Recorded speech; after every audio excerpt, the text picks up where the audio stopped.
E muitas pessoas devem estar se perguntando por que comi tanto chocolate. Quem aí?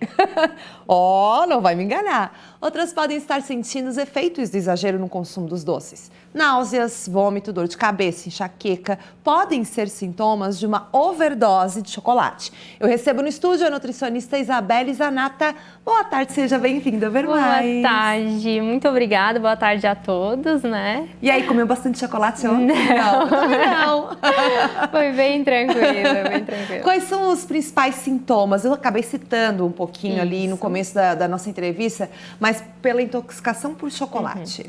Isso, depende muito de cada pessoa, então os sintomas podem variar e vão desde sintomas gastrointestinais, como diarreia, constipação, né? A flatulência, distensão abdominal, agitação, dor de cabeça, né? A cefaleia. Então pode variar, pode ser que você tenha todos os sintomas, pode ser que tenha um ou dois, é muito individualizado, né? Pode chegar algum sintoma grave?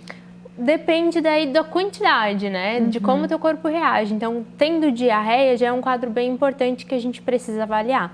Porque a diarreia, ela vai gerar desidratação, né? Complicação nas absorções de vitaminas. Então, a gente precisa entender um pouco mais desse paciente, se tem outras patologias associadas, né? Outros detalhes em si. Então, comeu muito chocolate, viu, né? Percebeu e teve algum tipo de sintoma, o ideal é procurar um profissional. Perfeito, é sempre importante procurar um profissional para que a gente consiga ter a linha correta de tratamento, né? Porque se a gente tem um quadro de diarreia, a gente vai priorizar essa diarreia, né? Para que a gente consiga trancar esse intestino.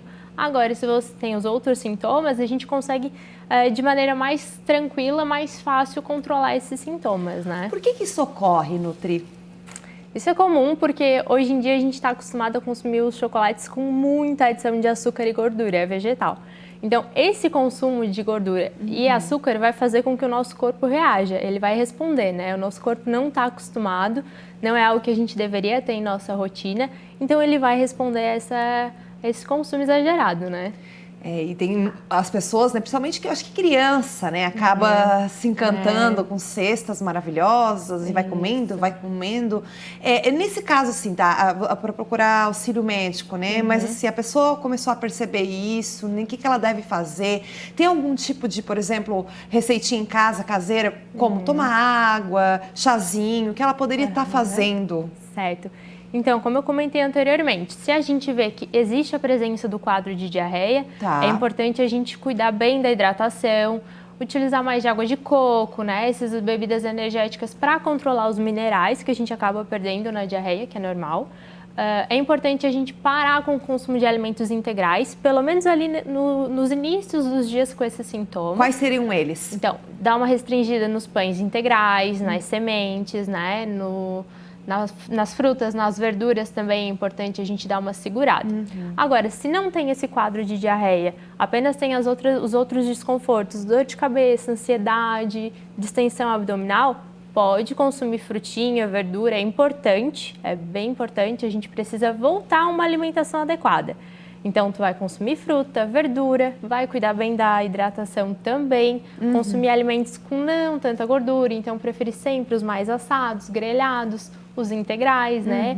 Pãezinhos, arroz. Aí evitar um pouquinho de carboidratos, né? Também, e daí a qualidade que a gente vai dar atenção. Então, ao invés de comer o carboidrato simples, aquele pãozinho, aquele arroz sem fibras, a gente vai procurar trocar pelo daí o integral. Isso, daí aqui entra. Então, por isso que é sempre importante, né? O pessoal não vai conseguir entender de acordo com o sintoma. A gente está mostrando a você que se você acordou ruim hoje, claro que nós estamos falando de chocolate, né? O pessoal que mistura chocolate com drinks, aí sobremesas, né? É uma orgia alimentar esses últimos dias, né? A gente relaxa, né? Veio num final de semana, então geralmente é uma época onde a gente está com a família, então a gente já está feliz por estar com a família reunida, curtindo aquele momento, e aí tu começa a se permitir. E aí a gente se permite demais, né? Demais. Mas daí no outro dia, né? Daí faz o que a Nutri tá falando, as dicas, né?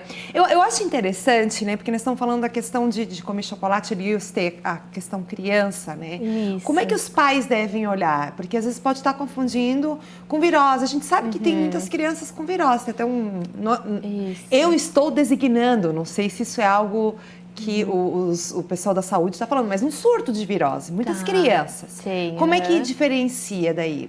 Então, é importante a gente avaliar como está a rotina dessa criança, os sintomas dela, como ela está agindo durante a semana. Se a gente notar que realmente foi algo do final de semana, dessa questão do consumo exagerado de chocolate da Páscoa, então a gente vai trabalhar nessa compensação, digamos assim, trabalhar com equilíbrio na alimentação.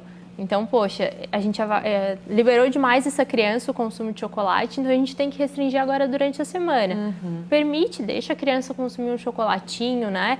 É algo diferente para ele, é gostoso, saboroso, mas controla a quantidade. 1, 2 quadradinhos, 1, 2 pedacinhos já vai ser o suficiente. Ô Isa, então a gente já aproveitou e falou de crianças, as crianças ganham bastante chocolate.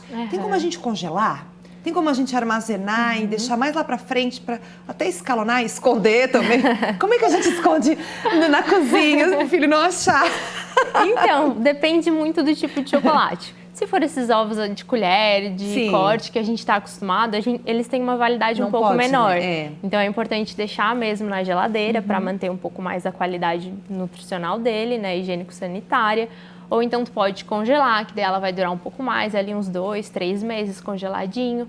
Agora, aqueles outros chocolates mais barras, né, que a gente está acostumado, o tradicional, o ovo só de casca, aí é tranquilo manter fora da geladeira, mas é importante que fique fora do sol, de um ambiente quente, né? É importante deixar temperatura ambiente, tá?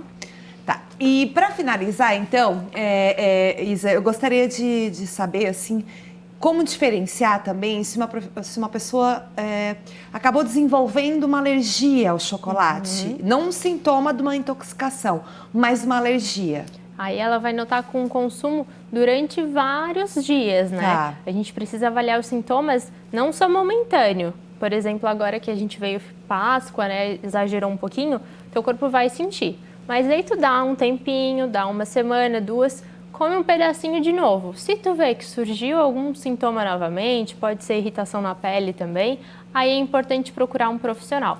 Porque pode ser, então, desse consumo exagerado momentâneo, né? Ou então essa alergia que foi desenvolvida. Então a gente vai avaliar semana após semana para a gente ver essas reações, né?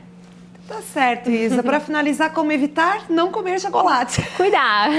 Comer o pouquinho. Chocolate Cacau 70, né? O chocolate mais puro. Faz bem, né? Faz, aí é a questão, né? A gente acabou trocando o chocolate com maior teor de cacau, que ele é antioxidante, ótimo para a saúde celular, para rejuvenescimento celular, por um chocolate realmente rico em gordura, em açúcar, e aí é que está o problema. A gente deveria voltar e começar a comer esse chocolate com maior teor de cacau. Conversamos com a nutricionista Isabelle Zanata. Obrigada e volte sempre, viu? Imagina, eu que agradeço.